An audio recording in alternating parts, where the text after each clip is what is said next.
Bonjour à tous, bienvenue sur Radio Armada. Je suis très heureux de vous retrouver pour cette nouvelle année. Et justement, je suis avec un comédien, un acteur, un chanteur. C'est avec grand plaisir de recevoir Monsieur Bruno Puzzulu. Tout de suite, je rejoins mon invité.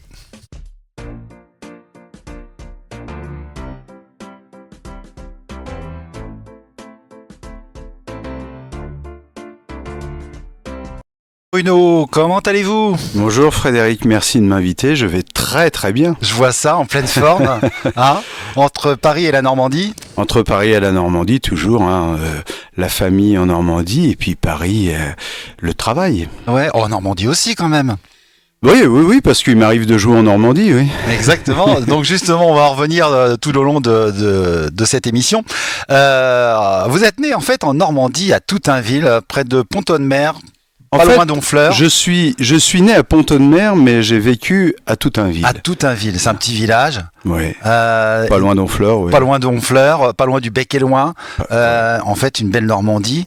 Quels sont les souvenirs d'enfance de la ville comme à la campagne? Oh, les souvenirs d'enfance, c'est le foot avec les copains, le karaté avec les copains, la famille, les deux frères, les parents. Oui, l'esprit de camaraderie, le petit village où tout le monde se connaît. Où maintenant, c'est beaucoup moins vivant. Avant, on connaissait les vieux du village, ils nous parlaient, on faisait, il y avait une alchimie entre nous, le bar du village où on jouait au baby-foot, le flipper, c'est un peu mort tout ça malheureusement. Cette nostalgie qui est partie un petit peu? La nostalgie elle est là, mais oui, cette histoire, c'est puis la disparition des personnes, quoi, de l'enfance, malheureusement. Malheureusement. Alors, votre père est né en Sardaigne, votre mère en Normandie. Vous êtes toujours proche de vos deux frères, une forte complicité dans votre famille, due à vos origines italiennes. Quel souvenir avez-vous de cette Italie aussi?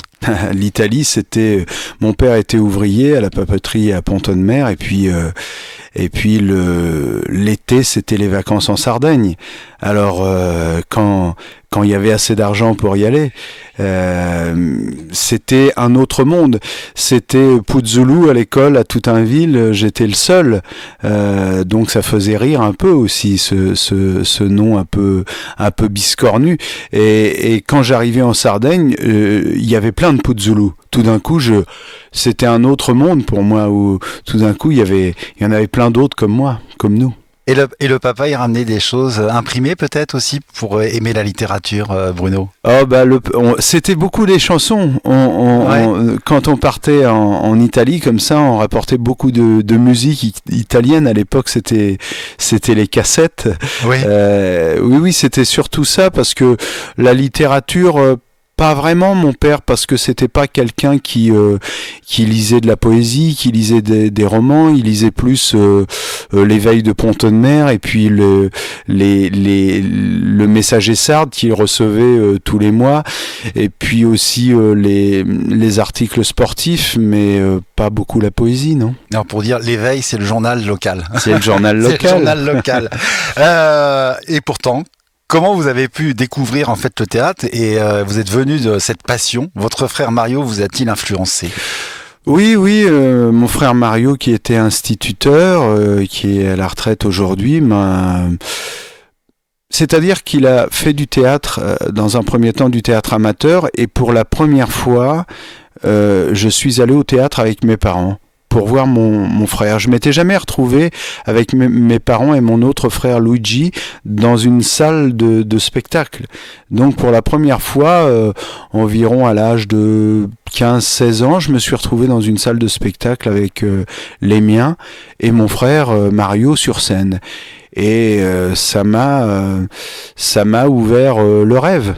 En tout cas, il a pris sa retraite au niveau instit, mais oui. Il est toujours présent puisqu'il travaille aussi encore avec vous. Oui. Et vous jouez le rôle d'un petit garçon dans une pièce de Beckett. Pour vous, c'était la révélation d'un futur métier de comédien? Oui, mon frère qui était donc dans une troupe cherchait un petit garçon pour faire le rôle du petit garçon dans En attendant Godot de Beckett, et il m'a proposé. Et puis pour la première fois, j'ai été sur scène pour interpréter ce rôle. Vous avez encore ces flashs Ah oui, je m'en souviens bien. Comme si c'était hier. Oui, et puis En attendant Godot, c'est une pièce importante pour moi parce que des années après, je l'ai joué sous la direction de celui qui est mon maître de théâtre, Philippe Adrien, à la sortie du Conservatoire national. Donc c'est pour moi un auteur et une pièce importante. Alors justement, en allant au cinéma, fan de Bruce Lee, un film sur les arts martiaux, et c'est avec des bandes annonces sur d'autres genres de films que vous vous intéressez au métier d'acteur. Quel a été le déclic, tout simplement pour... Il y a eu, oui, cette chose de voir mon frère sur scène, et puis aussi le cinéma. J'étais passionné par les arts martiaux, et quand un film avec Bruce Lee passait à Pont-de-Mer, mais j'allais... C'était rare. À l'époque, c'était rare, oui. Mais j'allais le voir tous les jours. Ouais. Tous les jours, donc la dame du cinéma me donnait les affiches, les photos que j'accrochais dans ma chambre, et pour moi c'était, j'aimais pas à l'école, j'aimais rêver. Je me rappelle à l'école, je me mettais au grillage comme ça et j'imaginais la vie des gens qui passaient en voiture, et je me disais, eux ils sont libres, ils sont dans leur voiture, ils vont où ils veulent. Moi je suis pas libre, je suis à l'école. Et justement, vous êtes un grand sportif puisque vous pratiquez toujours la boxe thaï. Oui. Si je vous parle de Guillaume Kerner. Ah, Guillaume Kerner, ça a commencé par être un... C'est un mentor pour vous ? Oui, ça a commencé à être mon entraîneur de boxe, mais très vite les choses ont changé et il est devenu mon ami, un ami auquel je prends plaisir. Encore hier, on a eu une longue discussion. C'est vraiment quelqu'un de très très cher pour moi. Et ben justement, on dit souvent, on se bat pas, mais on combat avec l'adversaire et soi-même. Oui, c'est vrai. C'est vrai. C'est vrai parce que quand on fait un combat de boxe, on n'a pas de haine pour l'autre. Et puis on cherche à trouver des solutions. Mais c'est ce qui étonne souvent les gens. À la fin du combat, on s'embrasse. Exactement. Alors, il y a quelqu'un d'autre qui va vous embrasser. Nous allons écouter un message de quelqu'un que vous connaissez. Ah oui. Vous avez partagé une scène ensemble. Je vous laisse découvrir et il a une question à vous poser en même temps. Écoutons ce message. Cher Bruno, bonjour ou bonsoir. Écoute, d'abord nous sommes encore dans les dates, donc je voudrais te souhaiter une excellente année et plein de bonnes choses, le meilleur pour toi et puis évidemment pour tous les auditeurs et téléspectateurs. Je voudrais te poser une question. Tu sais que nous partageons tous les deux un amour des arts martiaux, du sport en général et des sports de combat en particulier. Je voulais te poser une question que tu as toi-même déjà posée à Philippe Noiret, qui était ton ami, qui était aussi un collègue. Est-ce qu'il t'est déjà arrivé de te sentir comme le boxeur qui n'a pas de combat à livrer ? Est-ce que tu t'es déjà trouvé dans la situation où tu te sens comme un boxeur qui est entraîné, qui est en pleine possession de ses moyens, qui est en pleine forme et qui malheureusement n'a pas de combat à livrer ?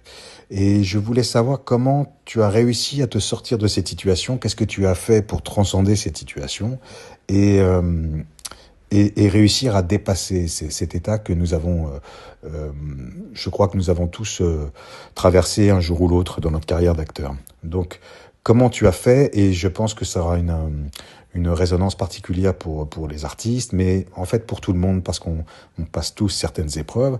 Et je voulais savoir, toi qui es un si grand sportif et un si grand acteur, comment tu as fait pour gérer ça et quelles sont tes clés? Voilà, cher camarade, je t'embrasse, je me réjouis de te retrouver un jour sur un plateau ou sur une scène, un plateau de théâtre ou de cinéma. Je t'embrasse, je vous embrasse tous les deux. À bientôt, ciao. Beaucoup mon cher Philippe Basse qui est déjà venu dans cette émission, c'était un régal. Alors Philippe Basse, bonne année mon Philippe, et j'aime beaucoup cet acteur et cet homme. On a partagé une scène au Gala de l'Union des artistes. Au Gala de l'Union qui était en 2016, je crois que c'est la dernière année. Oui, Philippe, c'est un grand sportif. Hein. Lui, il s'entraîne sérieusement, physiquement, il est au top et c'est vraiment quelqu'un d'adorable. Alors, pour la question qu'il me pose, oui, ça arrive toujours à tout le monde et dans ces cas-là, je trouve qu'on a tendance à chercher, quand on a un moment de panne comme ça, de doute, à chercher à l'extérieur de soi. Et souvent, les réponses sont un peu en soi, en nous-mêmes. Et par exemple, lorsque j'ai écrit le livre avec Philippe Noiret, j'avais plus envie de grand chose. Je m'étais un peu réfugié chez mes parents en Normandie. Je ne venais plus à Paris.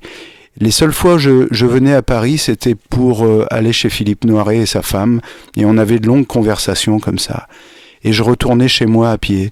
Et un jour, je me suis dit, mais si toutes nos conversations, eh ben on en faisait un livre avec Philippe. Et arrivé chez moi, je lui ai téléphoné. Je savais qu'il avait refusé cet exercice-là d'écrire un livre plusieurs fois.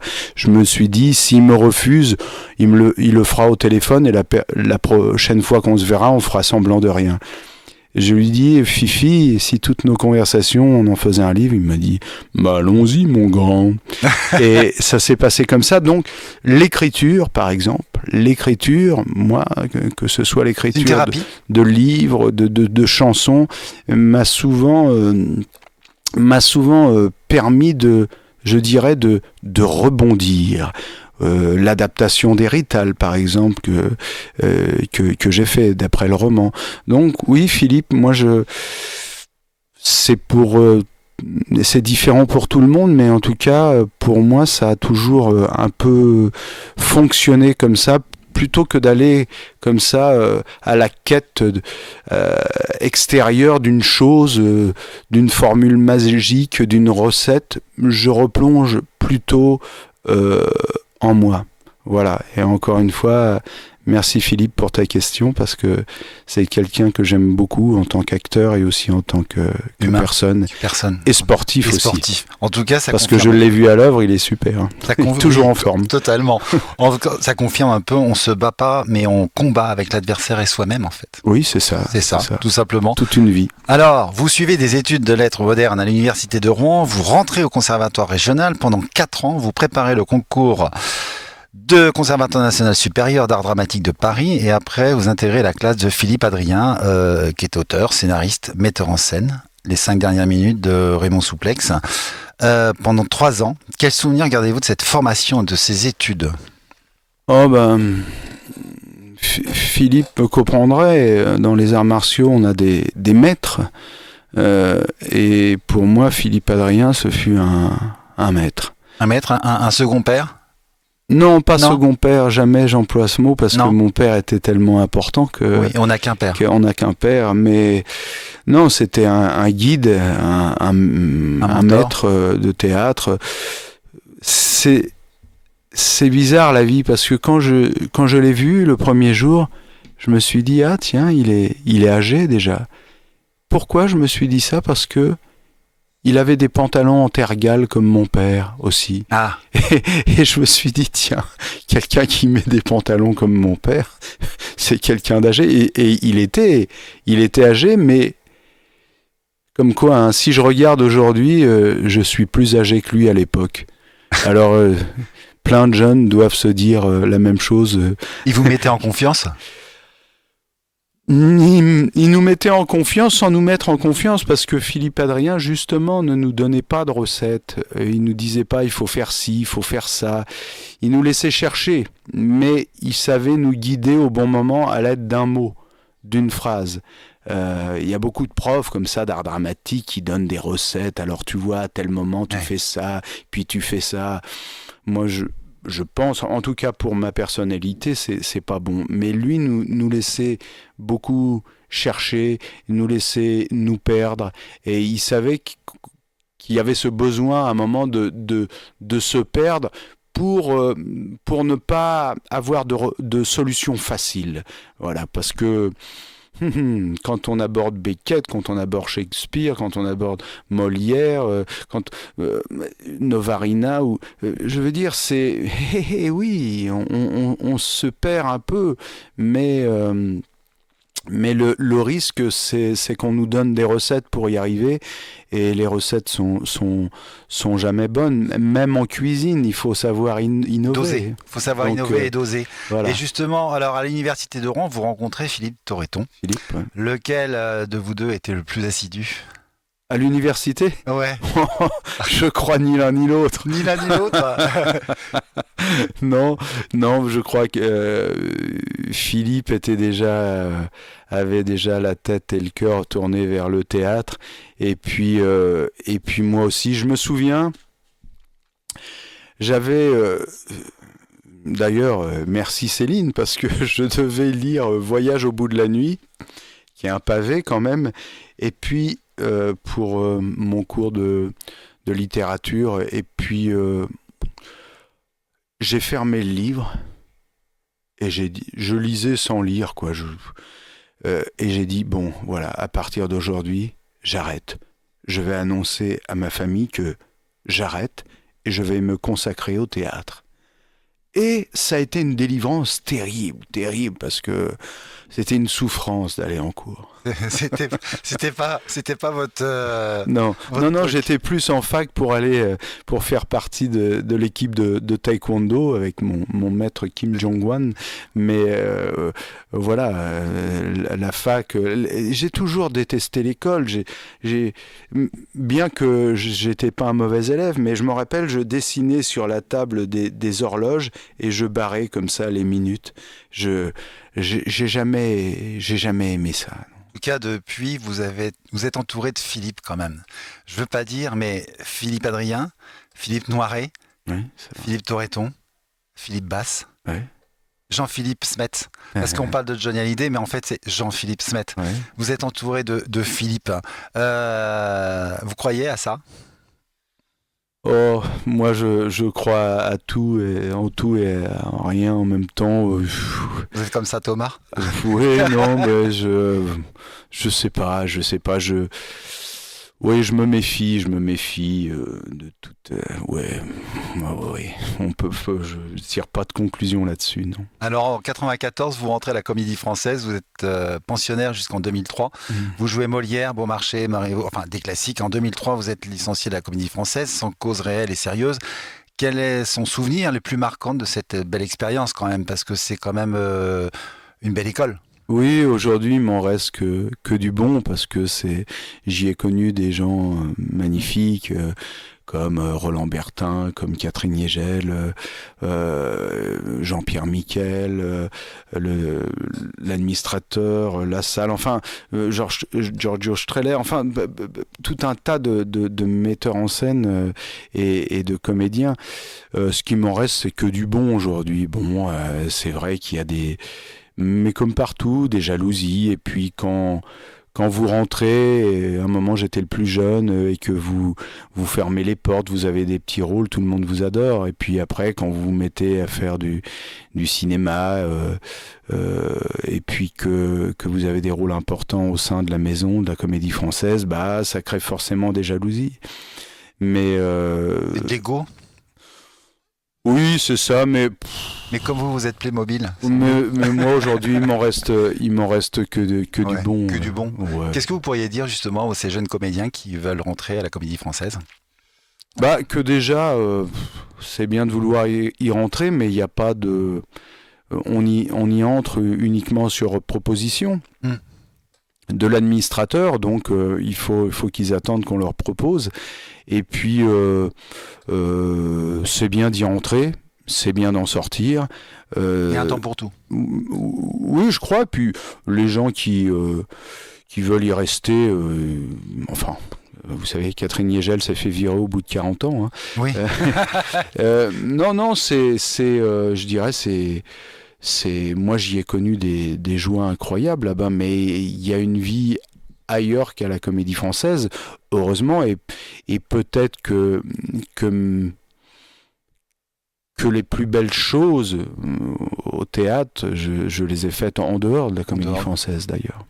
Alors À justement, part Georges Dandin, oui. de Catherine Yegel là-bas. Et vous continuez justement donc votre carrière au théâtre en jouant de différentes pièces comme autre Caligula de Camus, 12 hommes en colère, suivi d'Hérital de Cavana, dernièrement, La Lettre, mise en scène par Mario Puzzulu, votre frère. Quelle pièce vous a le plus marqué aujourd'hui?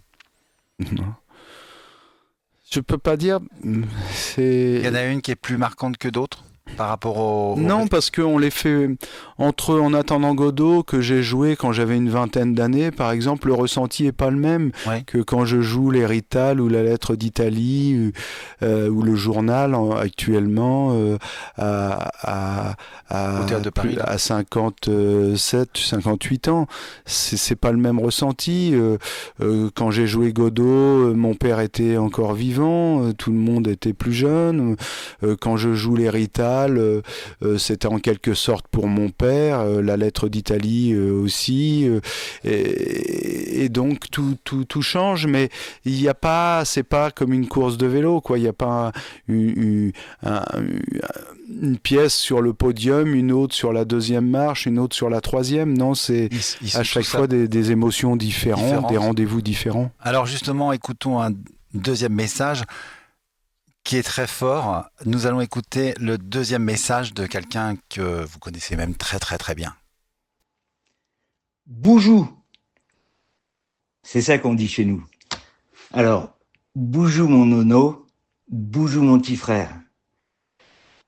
Bon, c'est Frédéric qui m'a demandé une dédicace pour toi. On n'a pas trop l'habitude de ça entre nous, puis je suis pas très à l'aise, mais ça me fait quand même plaisir de le faire. Alors, je veux te dire que je me souviens, et que je me souviendrai toujours, enfin, si Alzheimer veut bien m'oublier, je me souviendrai toujours de l'émotion que j'ai ressentie la première fois que je t'ai vu sur scène. C'était au théâtre Charles Dulin, à Grand-Quevilly.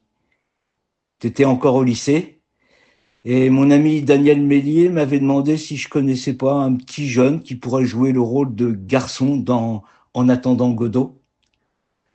Alors t'apparaissais que 2 fois et t'avais pas beaucoup de texte, mais vraiment, la puissance de ta présence a créé un choc pour moi. Ça m'a bouleversé. D'abord, j'ai mis ça sur le compte de notre lien, quoi. Bon. Mais après, il y a tellement de gens qui sont venus me dire, mais qu'est-ce qu'il est bien, le petit jeune qui fait garçon, là. Alors je me suis dit, ouais, c'est pas seulement parce que c'est mon frère. Alors je savais pas à ce moment-là si toi tu voulais déjà être comédien. En tout cas, moi, dès ce moment-là, j'ai su que tu devrais l'être. Je me souviens aussi que je te donnais la réplique dans une des scènes que tu présentais au conservatoire là, à Paris. Là. C'est une scène où on jouait 2 frères. C'est Bob Villette qui t'avait préparé. Alors le jour des résultats, t'avais pas voulu aller à Paris, t'avais la trouille, tu m'avais demandé d'y aller. À l'époque, il n'y avait pas de portable, j'avais repéré une cabine téléphonique tout près du conservatoire. Et puis j'étais là sur le trottoir au milieu d'une foule angoissée, j'attendais le cœur cognant qu'un huissier vienne afficher les noms des reçus. Et puis la liste a été affichée. J'ai lu ton nom, et puis je l'ai relu, et puis je crois bien que je l'ai relu encore et encore pour être bien sûr. Et je me souviens que j'allais courir vers la cabine téléphonique, et puis d'un seul coup, j'ai eu un doute, ça m'a cloué sur place. J'ai demandé à quelqu'un, les noms qui sont affichés là, c'est pour les admis ou... Alors, la personne en haussant les épaules, elle m'a répondu, bah oui, c'est les admis. Bon, je me souviendrai toujours de cette joie, de sa violence. À ce moment-là, c'était comme une explosion, tu sais, comme quand on marque un but au foot. Bon, j'ai bien d'autres souvenirs de toi sur scène ou sur l'écran, mais il faudrait trop de temps là. Avant de finir, je veux quand même te dire 2 grands merci pour ce qui concerne le théâtre, parce que des merci, j'en aurais bien d'autres à te dire dans d'autres domaines. Alors, le premier grand merci, c'est quand notre ami Rocco Femia t'a proposé de produire les Rital. Tu m'as demandé de faire la mise en scène. Le deuxième grand merci, c'est quand Eleonora Rossi, la directrice de la scène nationale de Belfort, t'a proposé d'être artiste associé. Tu lui as répondu avec plaisir, mais moi je travaille avec mon équipe et mon frère. Et mon frère, il écrit et il met en scène. Bon, ces deux pièces sont très importantes pour nous, au-delà du théâtre, hein, parce que elles nous permettent de rendre hommage à notre papa et à notre maman. Bon, pour finir, je sais que je peux t'associer pour remercier notre frère Luigi, qui prend bien soin de notre maman, pendant que nous, on parcourt la France. Allez, des gros boujous. Merci beaucoup, merci, Mario. Merci. C'est touchant. Ah bah oui, c'est touchant. Il a résumé. Bah oui, parce que oui, c'est vrai que les deux pièces que l'on fait, c'est pour notre famille. Et il parle de notre frère Luigi qui lui fait pas de théâtre, mais qui nous aide à en faire comme ça, qui veille sur nous, sur notre maman, sur la maison, sur les fleurs de la tombe de notre papa. Voilà, il est là, c'est aussi le ciment. Puis Mario, bah oui, c'est les souvenirs qu'il évoque comme ça, hein, moi, ils sont toujours bien présents dans mon cœur, ces souvenirs. Que dire Mais je crois que moi, le meilleur moment de ma vie, c'est quand je jouais au foot avec mes deux frères sur le même terrain. C'est qu'il y avait notre père qui nous encourageait, on entendait sa voix. Après, on allait manger à la maison, maman avait préparé à manger. Ça, je crois vraiment que c'est les meilleurs moments de ma vie et que je pourrais pas vivre des moments plus heureux. Alors des moments qui semblaient très ordinaires à l'époque et qui sont maintenant extraordinaires. Alors il y a une autre personne qui est extraordinaire. Nous allons écouter un deuxième témoignage. Écoutons ce message d'un acteur, comédien. Mon Bruno. Dis donc, ça fait quelques années qu'on se connaît maintenant, nous deux là. Et ma foi, on est toujours aussi beaux gosses, on n'a pas changé. Non, mais écoute, je suis ravi de travailler avec toi sur la lettre parce que, pour plusieurs choses évidemment, hein, notamment pour le plaisir d'être surtout avec toi sur scène. T'es un super acteur, enfin, franchement, t'es un acteur formidable. T'as cette force, cette puissance là et comme tu es tout le temps dans le partage avec tes partenaires et dans le don, c'est ça le truc, t'es un samouraï en fait. Donc dans le don de soi tout le temps, en permanence et dans le respect aussi. C'est ton attitude en fait qui moi me touche. Ton attitude avec tes partenaires, ton attitude avec le public, avec tout le monde en fait, c'est remarquable quoi. Voilà, je peux pas dire plus, hein. Je te fais pas de la lèche, hein, Bruno, mais tu sais, tu connais, hein. Tu connais l'histoire, voilà. Donc voilà, je prends beaucoup de plaisir à jouer avec toi sur scène et j'espère que ça va durer, comme les impôts. Écoute, mon Fradé, je t'aime. Voilà, et puis qu'est-ce que je veux te dire, un truc vachement important que tu dois pas oublier, on est toujours les mêmes. Je t'embrasse, mon Bruno. Merci beaucoup, Pascal. Merci beaucoup. Pascal, on avait joué Caligula ensemble. Et quand mon frère Mario cherchait des gens pour la lettre d'Italie, pour jouer mon frère, j'ai eu l'idée de Pascal Castelletta. Voilà. Et Mario l'a trouvé super, donc voilà, il a été d'accord pour prendre. Mais oui, ça c'est des vieux complices et je suis d'accord avec lui, hein, on est toujours aussi jolis. Vous se flattez, vous avez raison, Bruno. Alors il nous a fait ça de Bretagne parce qu'il est entre la Bretagne et il vous rejoint bientôt puisque vous allez rejouer la lettre en fait par la suite. À Choisy-le-Roi. Côté cinéma à Paris, vous retrouvez Philippe Torreton, votre ami de l'université de Rouen. Il vous permet de rencontrer Bertrand Tavernier. Ce dernier vous offre votre premier rôle au cinéma dans L'Appât en 94. Suivra en 99 le César du meilleur espoir masculin pour votre rôle dans Les Petits Désordres amoureux d'Olivier Perret. Le César est une belle récompense professionnelle pour vous. C'est une consécration. Oui, j'avais été nommé avant une fois pour Les Aveux de l'innocent, je l'avais pas eu. Et puis la fois d'après, je l'ai eu. Moi, ça fait là encore, le fait de quand ils ont dit Bruno Puzzolo, je me suis dit mais il y a que moi qui m'appelle comme ça, donc ça doit être moi. Ça a été très lent dans ma tête et je me suis levé pour aller recevoir le prix. Mais c'est vrai que quand j'ai reçu le prix, je me suis dit, il y a Mario, Gigi, Il y a, papa, maman qui me regardent à la télé il y a une en grande Normandie. histoire. Ouais. Et c'est aussi ça qui me touchait. C'est le prix de la famille. Oui, c'est le prix pour mon père qui est arrivé en France, qui avait subi le racisme. C'est le prix pour lui qui s'est coupé un doigt sur une machine. C'est le prix pour ma maman qui faisait des heures de ménage, que je voyais laver son linge à la main. Pour Mario et Luigi qui m'ont toujours soutenu. Pour Marion, j'attendais que Mario rentre à la maison pour qu'il m'emmène faire un tour de moto. Mon frère Luigi ne mangeait pas ses petits gâteaux à la cantine pour me les apporter le soir. Enfin, En tout cas, sur voilà. la scène, vous avez embrassé le César. Ah oui. Voilà. Et ce César vous a permis de jouer dans d'autres films, bien sûr, avec d'autres réalisateurs comme Jacques Audiard, Jean-Luc Godard, Antoine Decaune, Jean-Pierre Moucky, Frédéric Sirouli, Claude Berry, Michel Boujna. Parmi tous ces films et tous ces réalisateurs, lequel vous a le plus marqué et le plus séduit? Ben, ce serait Ce serait la même chose la que même tout à l'heure. chose que pour le théâtre, oui. Ça a été intense, Ça a été intense, des intensités différentes. pas comme Jean-Pierre Moucky, ça tourne.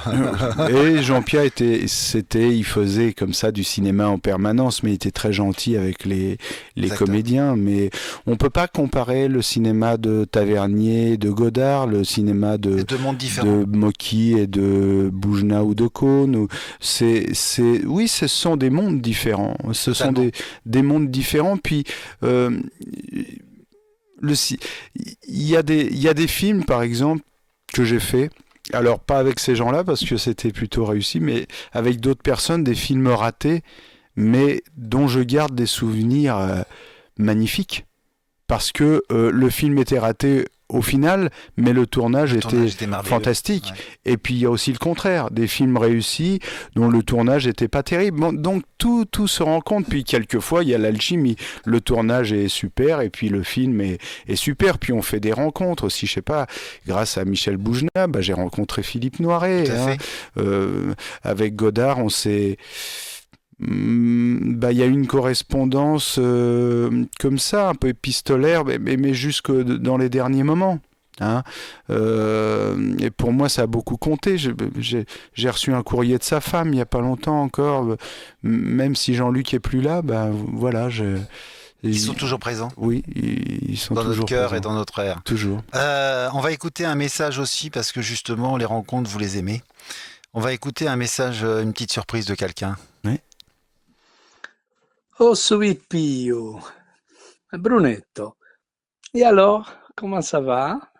Ben voilà, je voulais te faire une surprise, j'espère qu'elle soit la bonne. Ben voilà, je suis tellement content de t'avoir comme ami, vraiment, je suis très touché. Mais attention, il faut quand même remercier Monsieur Philippe Torreton au départ, car c'est lui qui t'a donné à Bertrand Tavernier pour le film, le magnifique film La Pas. Hein? Eh oui, hein? Et que Bertrand Tavernier il fait une grande fête. J'avais le monde entier, dont Sophie Marceau, avec tout le monde. Mais pour moi, il manquait quelqu'un. Et Monsieur Puzzolo, qui n'arrivait pas. Hein? Monsieur Puzzolo, il n'arrivait pas. Et Monsieur Puzzolo, il est arrivé à 3 heures du matin, 4 heures du matin, quand tout était terminé pratiquement. Mais le soleil est entré au restaurant, donc j'étais très heureux, encore une fois. Et je ne pourrai jamais l'oublier, comme lorsque je t'ai dit, mais tu es sarde comme moi, tu m'as touché l'épaule. Et cette touche que tu m'as fait, encore aujourd'hui, je me souviens.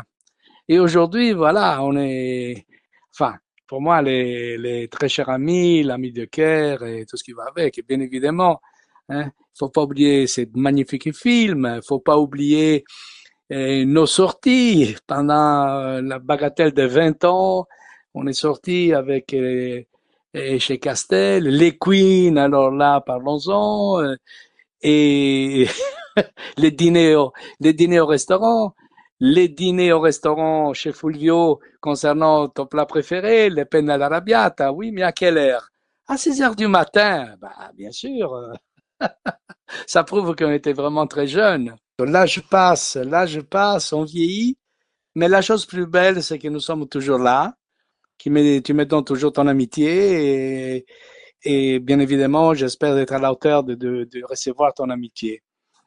D'ailleurs, je te remercie aussi pour les cadeaux de ma vie. Tu sais que j'adore la musique, j'adore les chansons, comme toi, hein, les Adriano Celentano, toutes les belles musiques françaises et italiennes. Et qu'est-ce que tu as fait dans ton dernier disque? Qu'est-ce que tu as fait?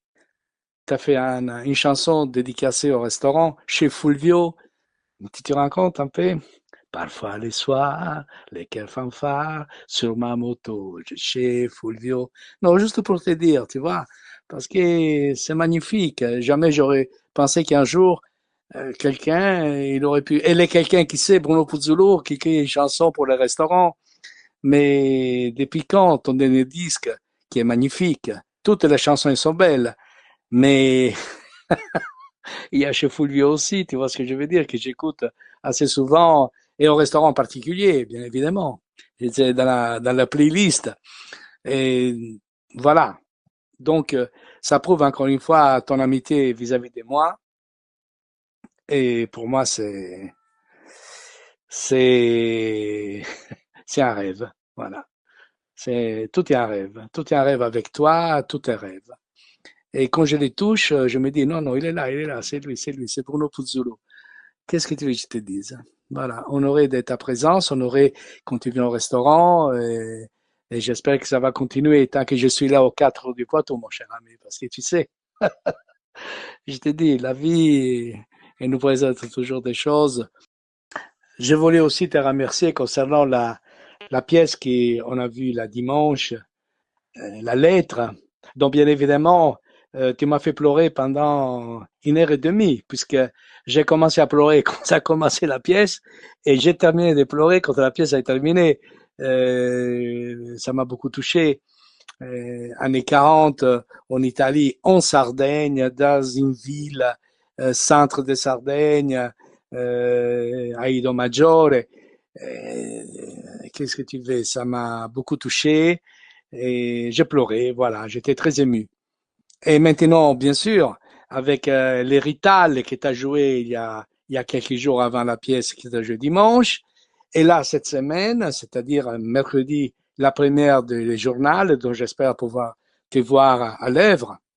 Dis donc, 3 pièces, c'est pas donné à tout le monde de jouer 3 pièces en quelques jours, une différente que l'autre. Et tu l'as déjà fait avec l'héritage et avec 12 hommes en colère, même jour. Félicitations parce que tu es très fort, voilà. Tu es très fort. Toutes mes félicitations. Encore une fois, je te remercie pour cette amitié et j'espère de te voir au restaurant bientôt, mon cher ami. Voilà. Allez, je te laisse à tes choses. Félicitations encore une fois. Et come si dice in italiano, a presto. Ciao Bruno. Merci beaucoup, Fulvio. Ah bah Bon, j'étais chez lui hier soir alors. eh ben, il vous a rien dit. Non, rien. Voilà. Eh ben, Rien. donc du coup, il faut qu'on y aille. Ah bah il faut qu'on y aille. faut qu'on y aille, Fulvio, voilà. c'est Fulvio, l'ami depuis des années, le confident, Fulvio, c'est incroyable. Et puis je le vois tout le temps. Il fait partie de mes meilleures années, des années d'insouciance. Et puis oui, il était là à la pièce écrite par Mario. Et puis il a été très touché parce que il a reconnu sa Sardaigne. il y a plus de 20 ans. Et puis c'est grâce à Bertrand Tavernier. Tout à fait. C'est vrai, c'est Bertrand ce qu'il Tavernier explique. qui m'a présenté Fulvio. Et d'ailleurs, Bertrand Tavernier, qui a été très important hein, dans ma carrière, dans mon cheminement, employait souvent Fulvio dans ses films. pour un petit rôle comme ça, et c'est comme ça que j'ai connu Fulvio. Et Bruno, il faut savoir qu'il y a plus de 20 ans en arrière, la première fois que nous nous sommes rencontrés, c'était chez Fulvio. Oui, exactement, je voulais te le dire. C'est vrai ? Ouais. Ah, mais plus c'est de dingue. 20 ans, exactement. C'est dingue. J'étais avec une amie, donc petit aparté privé personnel. Allez, en 99, Bruno, vous rencontrez Philippe Noiret, donc au cours du tournage Père et Fils de Michel Boujna. Quelle rencontre, hein. Vous vous êtes liés d'amitié, il vous disait « J'apprécie seulement maintenant de jouer devant les gens ». Vous parliez beaucoup avec lui et vous pouviez être ensemble dans le silence. Avait-il fait le tour du métier ? Et vous avez écrit un livre qui lui rend hommage, Conversation, aux éditions Flammarion. Philippe Noiret et Bruno Puzulu, je me suis régalé. Il doit énormément vous manquer. Et qu'est-ce qui vous a transmis en fait aujourd'hui ? Transmis, je dirais qu'il m'a étonné. Il m'a étonné à l'heure de la dernière heure, je dirais, dans les jours où je l'ai vu serein face à la mort, solide, nous rassurant, nous, autour de lui, sa famille, ses amis, en disant, bon voilà, on n'est pas plus que les arbres, que les animaux, un jour on casse sa pipe et c'est bien normal. J'étais effaré parce que il avait cette philosophie-là, mais même les derniers moments venus, il était comme ça. Et puis jouer avec lui, c'était quelque chose. Quand Michel Boujna m'a proposé le film, avant que je lise le scénario, il m'a dit si t'acceptes, ton père, ce sera Philippe Noiret. Alors j'ai dit j'accepte tout de suite. Ah oui. Et puis ce livre écrit ensemble, où il y a aussi sa femme dedans, et il y a aussi sa fille qui sont en conversation avec moi dans ce livre. Et c'était une des choses les plus importantes de ma vie quand même au niveau artistique. Niveau artistique. Ouais. Il avait fait le tour du métier. Il connaissait bien le métier. Ce qui ne l'empêchait pas d'être déçu. Oui. C'était pas quelqu'un de blasé, Philippe. Il pouvait souffrir pour des choses. Par exemple, il me disait dernièrement, j'ai refusé un rôle au cinéma. On avait dans ce film-là proposé aussi un film à Monique Chaumette, son épouse. Et oui. puis quand j'ai refusé le rôle, on l'a plus contacté. On l'a éliminé du casting. Donc il pouvait toujours souffrir pour des choses du métier. Puis, mais je dirais que fait le tour, oui, il se faisait pas de. Il savait comment il savait où était le principal, en tout cas. Et le principal pour lui, c'était de réussir à se lever à un moment de sa vie, parce qu'il était malade, réussir à se lever et aller au théâtre, jouer Love Letters avec Anouk Aimée, et puis aller au bout de la représentation. Et puis aller se reposer ensuite pour avoir la force de recommencer le lendemain. Alors là, c'est l'essence du métier. L'essence du métier. C'est ça notre métier. C'est pas toutes les autres choses. Il serait là aujourd'hui. Vous lui diriez quoi ? Je lui dirais, tu viens me voir quand au théâtre, Philippe ? Et puis après, on ira manger chez Fulvio, parce qu'il aimait bien aller chez Fulvio. Voilà. Vous avez aussi joué pour la télévision de 2020 à 2022, série Cassandre, Meurtre en Haute-Savoie, H24, et aussi Tout commence. Vous êtes Guillaume Deveau, le proviseur adjoint. Ces tournages doivent être c'est très intense en fait, ces tournages. Très intense parce que on n'a pas les textes très longtemps à l'avance. Je parle de Ici tout commence. Oui, oui. Pour Cassandre, tout ça, on avait plus de temps. On avait du temps. Pour Ici tout commence, on n'avait pas beaucoup de temps en fait, et puis ça se passait, le tournage était près de Nîmes, donc si on tournait un jour sur deux, il fallait rester à l'appartement là-bas. Donc, mais là encore, j'en retire des bons souvenirs parce que moi j'avais jamais fait ça. En plus, cette proposition-là est arrivée au moment du Covid, quand on n'avait pas encore le droit de remonter sur scène pour jouer au théâtre. Donc c'est arrivé pour moi comme Et c'était magique, c'était d'avoir une proposition comme ça de travail pendant 2 ans. Ça a été super. Puis j'avais signé un contrat où ils m'autorisaient, quand le théâtre reprendrait, à reprendre mes activités au théâtre. Donc là encore, j'étais content de retrouver des partenaires que j'aimais bien. Mais tout était fait pour que ça se passe bien sur le tournage. Et donc l'intérêt est d'un grand public, bien sûr. Est-ce que vous reviendrez dans une série télévisée? Moi, ça dépend des propositions.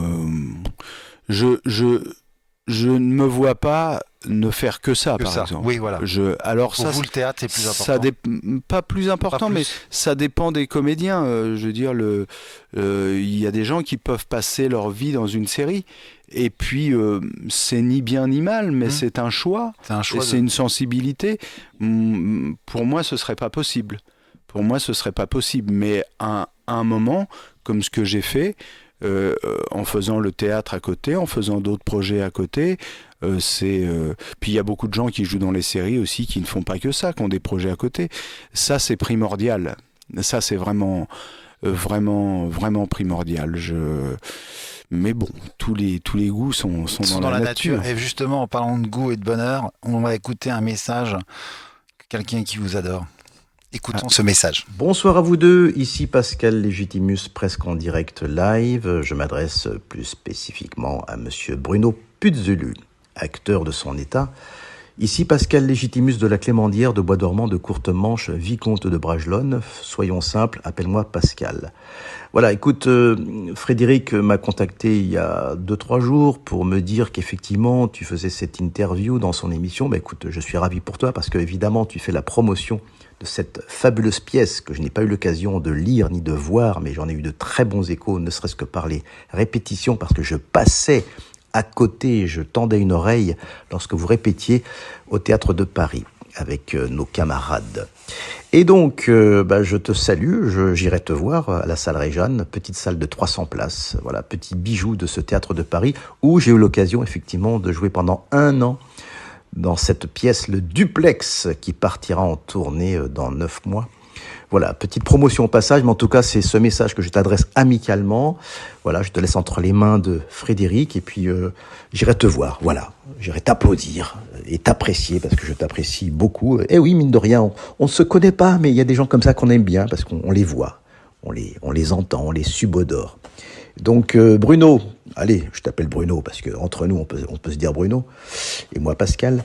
Bonne chance pour cette pièce, Merdoum, et puis à bientôt peut-être avant. Et je salue au passage évidemment ton intervieweur de génie. Allez, disons de génie, allons jusque là, parce que ce monsieur a de très très bonnes questions, très intelligentes et en profondeur. C'est pour ça que j'apprécie ces interviews. À bientôt les amis. C'était donc Pascal Légitimus. Merci Pascal, c'est quelqu'un que j'apprécie aussi, et forcément c'est aussi toute notre, bien qu'on n'ait pas beaucoup de différences d'âge, hein, mais toute ma jeunesse, enfin les inconnus, c'est formidable, et puis et il s'est pas arrêté là, hein, comme tous les autres, il poursuit une super carrière, et d'ailleurs depuis ce message, il est venu voir le journal, Pascal. Il est venu à la première. Oui. Donc j'ai parlé avec lui après pas mal. Donc et tu vois, merci. Merci, super, ça me fait super plaisir. Voilà, merci beaucoup Pascal aussi, parce que c'est vrai qu'il est venu dans mon émission, et c'est un amour, c'est il est super, c'est un grand cœur. Ouais. Voilà, comme toi, enfin comme tu. Et allez voir le Duplex avec. Et allez voir le Duplex justement aussi que j'ai été voir, et que tout le monde il y a beaucoup de gens, il y a beaucoup de retours, et ils vont revenir en scène justement au Théâtre de Paris. C'est magnifique ce Théâtre de Paris. Allez, on continue. Parmi tous ces films, vous avez joué donc L'Appât avec Richard Berry, Baiser volé, Le Père et Fils, Irène, Petit désordre amoureux, Le Rouge du couchant, Monsieur N avec Philippe Torreton, Meurtre en Haute-Savoie. Enfin, il y a une liste énorme. Mais vous avez joué surtout avec certains comme Pierre Richard, Firmin Richard, avec Emmanuel Béard aussi, Dominique Besnéard, Christian Clavier, tous ces acteurs. Lequel vous a plus marqué? Alors non, j'ai pas joué avec Dominique Besnéard ni Emmanuel Béard. Mais ils sont dans un film justement, Le Grand Restaurant. Ah oui, c'est vrai. Mais c'était des scènes, d'avoir partagé, on va dire, l'affiche. C'était réalisé par Pierre Palmade et c'était une émission, Le Grand Restaurant, où on était tous à des tables différentes. Tout à fait. Mais on jouait pas ensemble. Mais vous jouez pas ensemble. J'étais heureux de partager le générique avec eux parce que ce sont des gens que j'admire. Mais quelquefois, c'est vrai, on se retrouve dans un projet avec des comédiennes, des comédiens, mais on partage pas de scène ensemble. Tout à fait, c'est ça. Voilà. Et vous avez partagé l'affiche, on va dire. Voilà. Mais vous avez joué avec certaines personnes comme Vincent Delbaz, Cécile de France, Patrick Chenet, Charles Berling, Philippe Noiret, bien sûr. Vous avez un souvenir de certains tournages avec eux, avec un comédien en particulier, où il y a des scènes marrantes qui n'ont pas été vues? Donc, un souvenir marquant avec ces acteurs? Peut-être les longues soirées au Canada avec Philippe Noiret, où au coin du feu on parlait de théâtre, lui me parlait de son TNP, moi je lui parlais de la comédie française. J'ai des souvenirs de tournage avec Johnny Hallyday où il n'arrivait pas à rentrer dans son costume de torero à Barcelone. Et il disait, merde, vous avez pris la taille trop petite. Et des choses comme ça,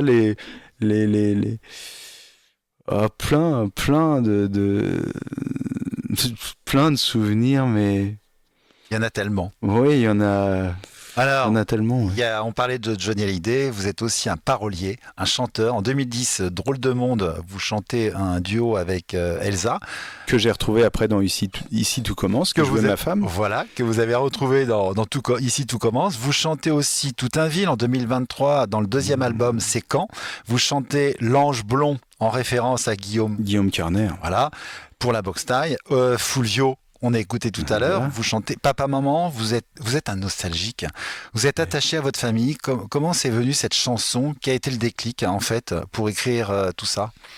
Le déclic a été facile. Enfin, j'aimais beaucoup la classe de chant au conservatoire, et puis après il y a eu cette amitié avec Johnny Hallyday, et un soir comme ça on s'est quitté vers 3h du matin. On avait mangé dans son restaurant, le Balzac, là, pas loin, sur les Champs-Élysées, pas loin des Champs-Élysées. Oui. Puis quand on s'est quitté, il m'a dit j'aimerais bien une chanson qui ressemblerait à notre conversation. Je suis rentré chez moi et le reste de la nuit, j'ai écrit une chanson qui ressemblait à notre conversation. Ça s'appelle La vie. Ma vie, oui. Je lui ai donné le lendemain, et puis dans la nuit, il m'a appelé, il m'a dit je vais la chanter sur mon prochain album. Qui est Le cœur d'un homme. Ouais, Le cœur d'un homme, et je suis fier, hein, c'est la numéro 9. C'est la numéro sur 9. Cet album. Voilà, cette chanson relate une belle histoire d'amour et d'amitié. Ah oui, c'était une belle histoire d'amitié avec Johnny. Oui, parce qu'on s'est connus à Barcelone, donc c'était différent. On se promenait dans la rue, c'était tranquille. Le dimanche, on s'appelait, on allait faire un tour quand on tournait pas. Et c'était Johnny dans toute sa simplicité, oui. Et qui pouvait me dire comment tu t'habilles toi aujourd'hui, on fait quoi, et puis marcher dans la rue, regarder les vitrines, voilà, je l'ai connu comme ça. Et quand on est rentré en France, c'est vrai, j'étais un peu étonné. Au début, par exemple, c'était un super tournage. Ça fait partie des super tournages dont j'ai la mémoire. Pourquoi pas moi, de Stéphane Giusti. Quand on est rentré à Paris, l'amitié a continué. Voilà. Ça s'est pas démenti, quoi, mais c'est vrai que sur le tournage, par exemple, oui, c'est ça que je voulais dire, c'est quelquefois on se tassait dans une voiture et Johnny à l'arrière se tassait comme nous pour laisser la place. Quand j'ai vu après son train de vie en France, les chauffeurs, les trucs, et je me suis rappelé du Johnny qui se tassait derrière pour nous laisser de la place, qui montait pas devant. Enfin, voilà, ça m'a semblé hallucinant après. Comme on dit, c'était le taulier. Oh oui. Mais c'était un homme simple. Oui, il avait d'une simplicité, d'un grand cœur. Oui, et puis il avait ses paradoxes comme tout le monde. Tout d'un coup, dans certaines situations, avec certaines personnes, dans certains restaurants, il pouvait dire que rien n'était bon, il pouvait renvoyer les plats. Et puis c'était le même qui pouvait me dire à Saint-Tropez, viens, il y a une foire, on va manger des frites chez un copain qui a une roulotte là-bas. Voilà. Et puis en mangeant les frites, il pouvait me dire elles sont bonnes, hein, elles sont bonnes. Et puis qu'il pouvait dans un très grand restaurant dire non, c'est dégueulasse. Bon, comme tout le monde, je veux dire, qui est d'un trait toute sa vie, bon, voilà. Mais moi, je l'aimais tout entier. En tout cas. Oh ma vie, tu passes, tu t'enfuis. Oh ma vie, tu files et tu t'évanouis. Votre première rencontre avec Johnny, vous venez juste de la raconter. Cette chanson, elle paraît que c'est la suite d'une soirée justement. Mais qu'est-ce que vous lui diriez aujourd'hui ? Je lui dirais, s'il pouvait m'entendre là-haut, peut-être qu'il peut. Je lui dirais, tu vois, Jojo, t'es toujours là. Il y a toujours un magazine où on te voit. Il y a toujours une affiche, un film qui va se faire sur ta vie. Il y a toujours des révélations à la con qui se font te concernant. Enfin, t'es toujours là et puis tu nous manques de plus en plus. Ça le ferait rire, je pense. Ça le ferait rire. Oui, ça le faisait rire quand il était là. Puis quelquefois, il était l'organisateur de tout ça, et quelquefois, il l'était pas. Et puis, depuis sa tendre enfance, il était bien rodé à tout ça. Mais moi, j'ai des souvenirs aussi avec lui chez Castel. Allez, Bruno, actuellement, vous êtes au Théâtre de Paris dans Le Journal. Une pièce d'Antoine Bouquet, mise en scène par Anne Bouvier. À vos côtés, Bruno Debrandt, Bernard Malaca, Caroline Juressac et Olivier Claverie, depuis le 22 janvier 2025. Alors, c'est journaliste et politique, les liaisons dangereuses dans les coulisses du pouvoir qu'on peut manipuler la vérité. Vous jouez le rôle d'Edmond Véry, directeur d'un journal d'investigation. Peut-on révéler tous les secrets de la politique ? Il existe toujours un monde tendu entre la presse et la politique, pièce totalement d'actualité. François Giroud faisait remarquer qu'il fallait pas tout dire. 3 pouvoirs s'affrontent et se manipulent, politique, médiatique et financier. Et on est capable de tout, la vérité, l'émotion. Il faut s'attendre à du suspense. Oui. La pièce a commencé depuis le 22 janvier. C'est vrai que le public nous renvoie de belles choses. Un thriller comme ça, politico-journalistique haletant, hein, parce que la mise en scène de Anne Bouvier provoque ça chez le spectateur, c'est-à-dire que les gens ne décrochent pas. Les gens ne décrochent pas, puis l'accueil est formidable, donc j'espère qu'on va suivre les traces de cette pièce dans laquelle jouait Pascal Légitimus, parce que on est prêts, nous, pour le succès, hein, non ? Puis j'ai des partenaires formidables. Vous venez de tous les citer. Alors, je veux dire que demander de plus ? On joue dans un beau théâtre, un beau texte, une belle mise en scène avec une super comédienne, des super comédiens. Voilà, c'est oui, les relations entre le journalisme et le pouvoir. Edmond Viriès, mon personnage, qui a Raphaël, son ami avec lequel il travaille dans un journal, est prêt à faire éclater un scandale, parce qu'il a aussi besoin que le journal vive. Donc ce scandale pourrait aider le journal à un peu sortir la tête de l'eau. Et puis dans le même temps, sa fille est arrêtée à Jakarta. Et il se trouve que ce scandale qu'il est prêt à lancer contre un ministre, le ministre des Outre-mer, et ce ministre est aussi la seule personne qui semble habilitée à faire libérer sa fille. Donc là se mêlent les enjeux personnels et puis une certaine, comme ça, ce journaliste veut montrer comme ça une certaine pureté, comme ça, mais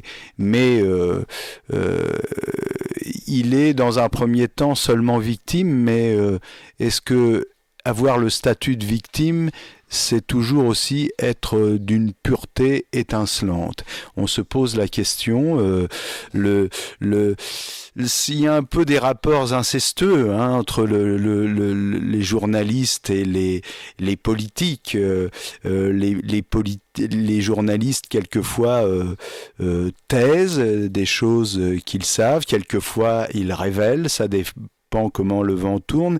Ils sont les observateurs des politiques, mais les politiques observent aussi les journalistes. Un peu comme les comédiens et les critiques et les journalistes. Quelquefois ça fait bon ménage et quelquefois non. Donc voilà, je crois que cette pièce... Et d'actualité. C'est d'actualité, mais je pense que le plaisir qu'on a à la jouer, le plaisir qui s'en dégage, c'est ce qui touche aussi les spectateurs.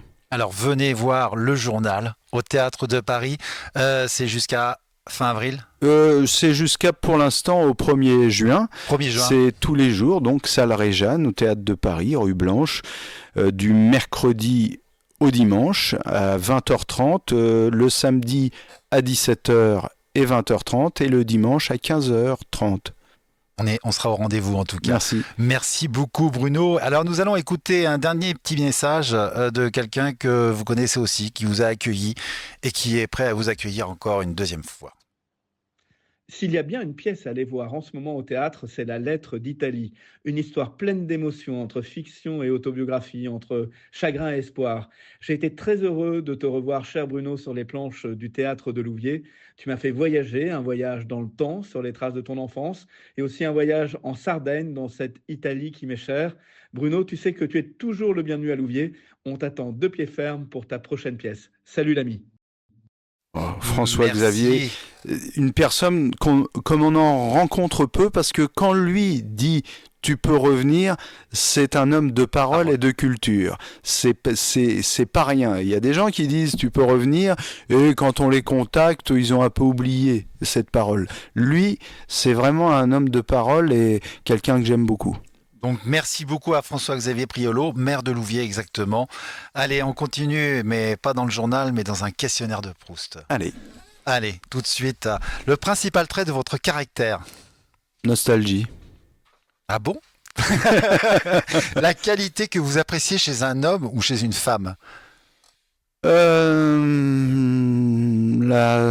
droiture. La droiture? La générosité aussi? Oui, mais bon, après, il faudrait s'entendre sur les mots. Mais la droiture. Ce que vous appréciez chez vos amis? La fidélité. Votre principal défaut? Susceptibilité. Votre occupation préférée? Me promener avec ma maman en voiture, main dans la main. Votre couleur préférée? Allez, le rouge. Votre fleur? Les violettes. Votre chanson préférée? Avec le temps. Avec le temps de Léo Ferré? Allez. Avec le temps, je m'en doutais. Oui, c'était marqué sur ma fiche. Votre auteur ou poète préféré? Il y en a tellement. J'aime quand mon frère Mario écrit des texs. Alors la lettre d'Italie, par exemple. La lettre d'Italie. Cavana, Beckett. En ce moment, Antoine Bouquier nous donne un beau texte. Il y a une diversité. Voilà. Votre film préféré? Allez, peut-être Le Mépris, Jean-Luc Godard. Votre mot préféré? Vivant. Le mot que vous détestez? Mort. Le pays que vous aimez? Mon cœur balance? Itafran. Le don de la nature que vous auriez aimé avoir? Le don d'ubiquité. Le métier que vous n'auriez pas aimé faire? Le métier que je n'aurais pas aimé faire, tous les métiers sont beaux quand mais je sais pas, Non, parce que non, C'est une belle réponse. Hein. Tous les métiers sont beaux. Tous les métiers, Tous les pour métiers ceux sont qui aiment beaux. les faire, moi Voilà. par exemple, j'aurais été un mauvais ébéniste, mais j'adore regarder les ébénistes travailler. Donc pour moi, ça n'aurait pas été un bon métier, mais alors que j'adore Leur savoir-faire. J'adore les gens qui travaillent avec leurs mains. J'adore les regarder faire. Il y a dans ma rue comme ça une femme qui retouche des tableaux. J'adore la regarder travailler alors que moi j'aurais été nul pour faire ça. Allez, un hommage à Bernard Pivot. Si Dieu existe, qu'aimeriez-vous, après votre mort, l'entendre vous dire? Retourne-y. Avec plaisir. Votre devise? On a beau se démener, on reste ce que l'on est. On a beau se tortiller, le fond ne change pas. Pour vous, c'est quoi le bonheur? C'est être vivant avec les vivants qu'on aime. Merci beaucoup Bruno Putzulu. Merci Frédéric. Merci encore. Merci pour ce moment de bonheur et d'avoir partagé. Je rappelle votre actualité, tout simplement le journal au Théâtre de Paris. Ne manquez pas cette pièce de théâtre magnifique. Le journal, elle est tout à fait d'actualité dans les deux sens. Je voudrais faire juste un petit hommage à Catherine Laborde aujourd'hui qui nous a quittés. Madame Météo. Elle nous a donné du cœur, elle nous a donné du soleil. Je suis très ému parce que c'était une dame que j'ai appréciée énormément. Donc toutes les condoléances et on est de tout cœur avec aux siens aussi. Et ouais, voilà, Catherine Laborde, merci pour tout ce que tu nous as donné. Merci à Alain à la réalisation, merci à Rabat, directeur de la Radio Armada, merci chers auditeurs. On se retrouve mardi prochain, donc le 4 février 2025 avec un nouvel invité. Il est encore temps du 31 janvier de vous souhaiter une très belle année 2025, plein de bonheur et surtout la santé. Bruno, c'est pareil, on leur souhaite une bonne année. Oh oui, bonne année à surtout, tous les auditeurs. Merci beaucoup. Et auditrices. Merci encore, à bientôt. Ciao, ciao, ciao.